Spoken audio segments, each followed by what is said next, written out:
J'ai atterri avec mon épouse dans ce merveilleux domaine, qui est le domaine Saint-Roch, qui est une ancienne forge du XVIIIe siècle, avec de très beaux vestiges et surtout un environnement nature très préservé.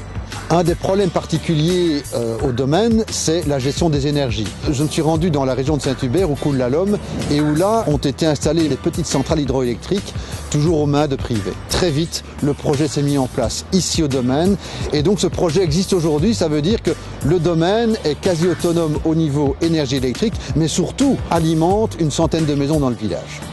Au niveau nature, l'ensemble des bâtiments est entouré d'une petite cinquantaine d'hectares, mais qui a l'avantage d'avoir été vraiment préservé depuis 250 ans. Quand on est propriétaire d'un domaine aussi important, on ne sait pas tout faire. Mais ce qui est fort intéressant, c'est qu'on a réussi à s'encadrer de spécialistes qui ont compris en tout cas qu'on souhaitait faire quelque chose avec ce grand domaine. Et donc, beaucoup de conseils nous ont été donnés. Très vite, nous sommes intervenus sur la gestion des différents milieux, c'est-à-dire les milieux fermés comme la forêt, les milieux ouverts, mais également les milieux semi-ouverts comme toutes les lisières et la création de haies. Des animaux qui s'étaient échappés un petit peu du domaine sont revenus. La gestion de ces milieux avec des interventions rapides et efficaces nous ont permis vraiment de recréer un maillage écologique qui nous donne des cadeaux tous les jours.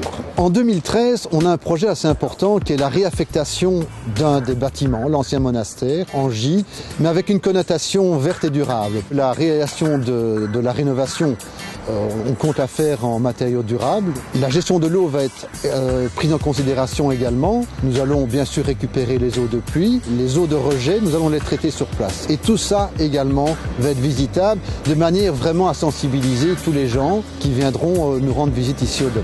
Moi, je m'occupe de l'aspect plus économique du domaine.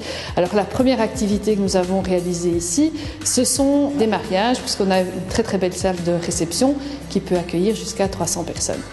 Nous allons surtout faire en sorte que les gens prennent conscience de ce qu'ils consomment, de ce qu'ils rejettent et de ce que nous, on va devoir traiter en fonction de leur activité. Lors de nos mariages, la plupart des chambres d'hôtes et gîtes vraiment du coin sont utilisées par les invités au mariage. Nous avons vécu une expérience fort intéressante lors de la semaine de l'eau.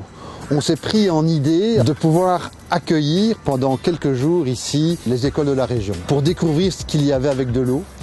Et ça, on s'est vraiment rendu compte qu'en se positionnant comme ça, c'était une manière rapide et efficace de transmettre aux générations futures ce que nous faisions aujourd'hui.